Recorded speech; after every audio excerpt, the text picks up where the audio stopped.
Por Novo Mundo, vá até a loja que esse resolve.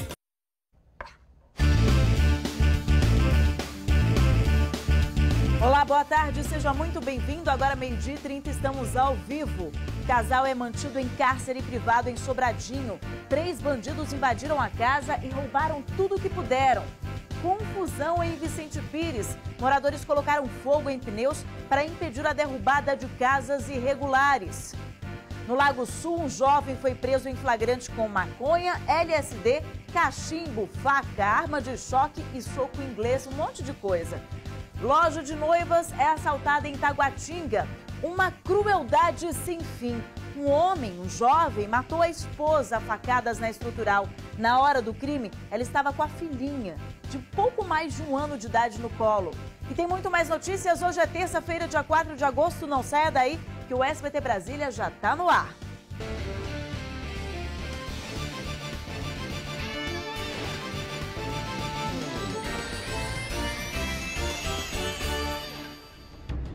Em Taguatinga, os bandidos estavam de olho, sabem em quê?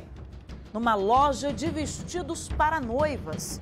Nessas lojas escaparam dos bandidos. Eles observaram tudo e resolveram invadir.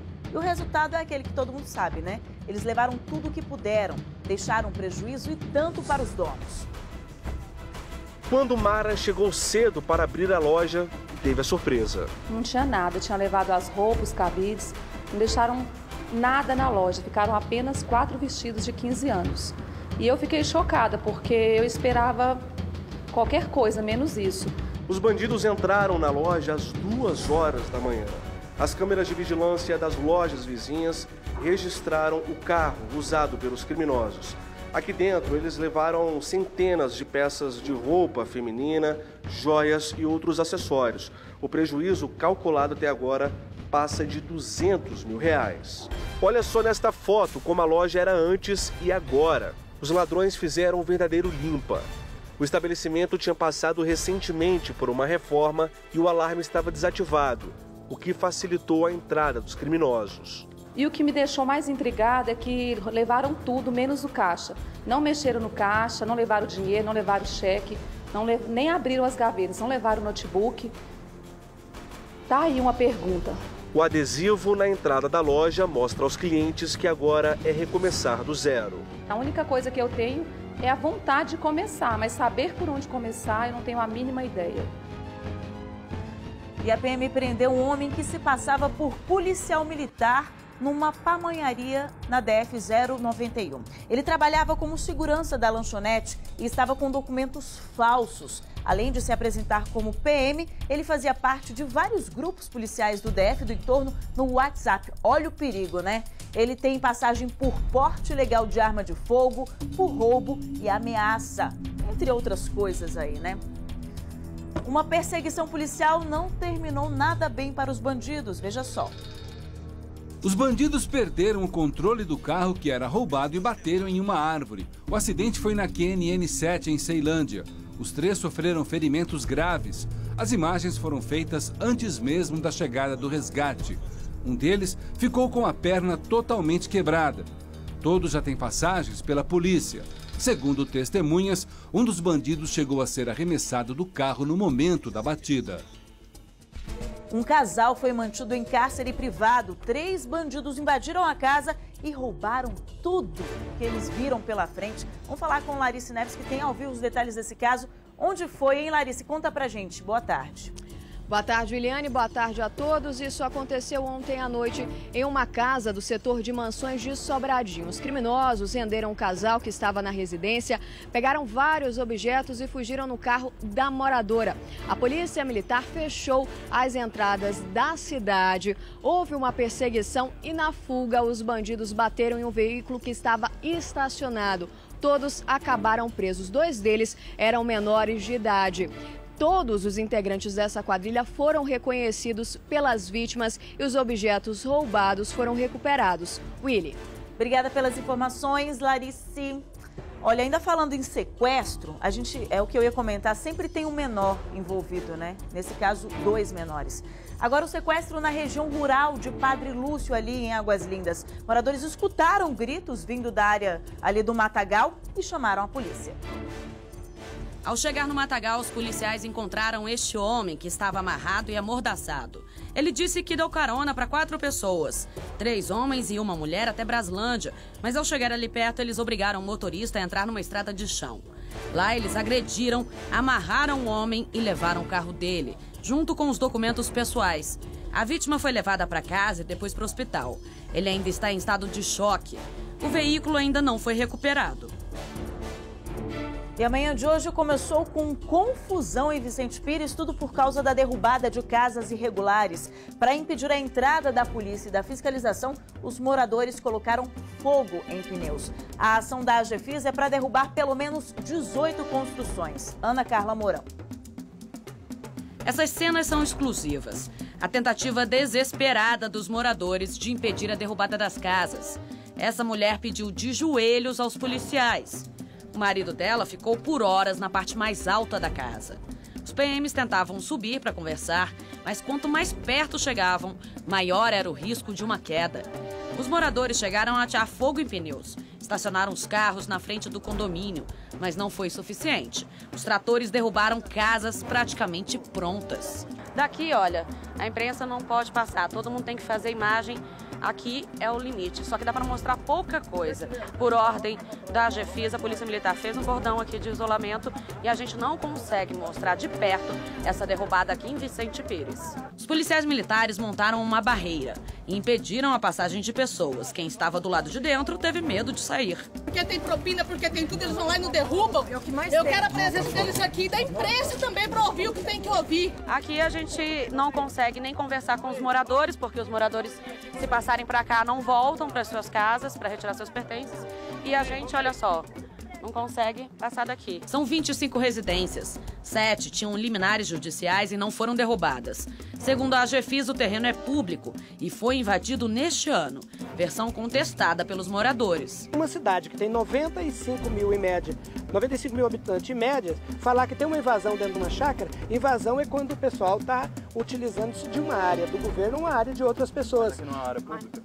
Aqui não é uma área pública. Existem leis dentro do Vicente Pires que contesta isso, tanto que a área não tem registro nem da União até hoje e nem do GDF. Ninguém da AGFIS ou da Polícia Militar quis gravar a entrevista. A derrubada neste residencial de Vicente Pires deve continuar nesta semana. E a gente vai ao vivo direto para lá, para Vicente Pires, falar com a Ana Carla Mourão, que acompanha desde cedo toda essa movimentação. Aninha, como é que está a situação por aí? Deu uma acalmada ou não? Os ânimos ainda estão exaltados? Boa tarde. Boa tarde, Willy. Boa tarde a todos. Olha, deu uma acalmada, assim, a gente está bem em frente ao que seria esse residencial, ao que seria o portal desse residencial chamado Chácara da Prosperidade. O pessoal da AGFIS continua lá dentro, alguns policiais militares também, convencendo aí alguns moradores que não querem sair das casas, né?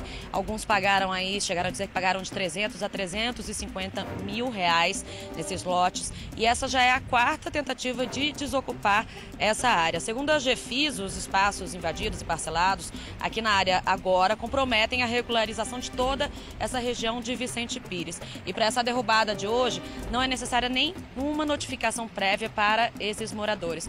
Agora, o trabalho aqui parece que vai demorar porque, além desse convencimento, né, dos moradores a saírem das casas, existe um problema também com as máquinas. Uma retroescavadeira não estava funcionando, um trator também teve o pneu furado em um ferro no meio das obras ali. Ou seja, parece que vai demorar um bocado. E dessa semana ainda deve ocorrer ainda a desocupação aqui dessa área. Não deve terminar tudo hoje não, viu? E a AGFIS diz que só vai terminar essa operação quando derrubar todas as casas que ela pretende, né? Então deve durar aí uma semana, um pouquinho mais. E 7 tem liminares, né? 7 não vão ser derrubadas por enquanto por questão de justiça mesmo, né? Liminares judiciais que impedem que sejam derrubadas essas casas. Ou seja, vai demorar bastante trabalho aqui. Obrigada pelas informações. Olha só, uma briga de casal terminou em morte na estrutural. O crime foi ontem, no final da tarde. Mais uma vez, quem levou a pior foi a mulher. Inacreditável esse caso. Leonardo Ferreira. O crime foi no fim da tarde de ontem, no setor oeste, na estrutural. Dalvânia Correia da Silva, de 24 anos, foi brutalmente assassinada pelo companheiro. Minutos antes do crime, ele bebia em um bar com um cunhado. Maicon dos Santos Elias, de 25 anos, e Dalvânia estavam juntos há 2 anos e tinham uma filha de 1 ano e 3 meses. Segundo a família da vítima, a confusão toda começou exatamente aqui. O motivo seria porque Maicon não teria buscado a filha na creche. Quando ele chegou em casa, a criança estava no colo da mãe e eles começaram a discutir. Foi quando Maicon pegou uma faca e assassinou a esposa na frente da filha. Eu vi ele em cima dela, esfaqueando ela várias vezes. E a filha dele em cima dela, tentando proteger, e ele chutou a criança e continuou esfaqueando ela. Dalvânia morreu na hora. Ela foi ferida na cabeça, no tórax, abdômen, braços e nas costas. Segundo as investigações, Maicon fugiu a pé e abandonou a faca em um lote próximo ao local. O casal teria vindo da Bahia há 2 anos à procura de emprego. A família conta que as brigas eram constantes. Quando ele chegava embriagado e ele brigava, mas ele nunca tinha agredido ela assim para chegar a esse ponto. Maicon está foragido. O corpo de Dalvânia vai ser enterrado na Bahia.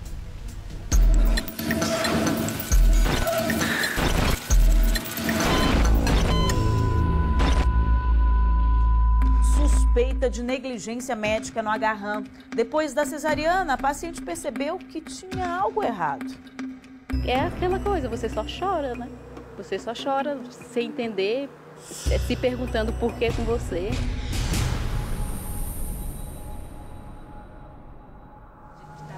A história parece de filme. O momento que era de felicidade com a chegada de mais um filho se transformou em pânico.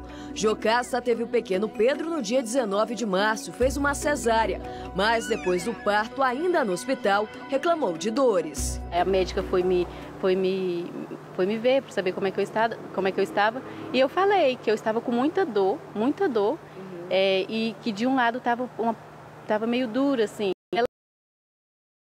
Que essa dor é... Quase 4 meses depois, ela voltou a se sentir mal, procurou o posto de saúde, foi encaminhada a uma UPA e fez um exame numa clínica particular. Quando foi chamada pelos funcionários da unidade, percebeu que alguma coisa estava... No exame que eu fiz na clínica, uma clínica particular, ele colocou no laudo que era um corpo estranho, ou seja, tinha alguma coisa que não deveria estar lá. Ela foi de novo para a mesa de cirurgia.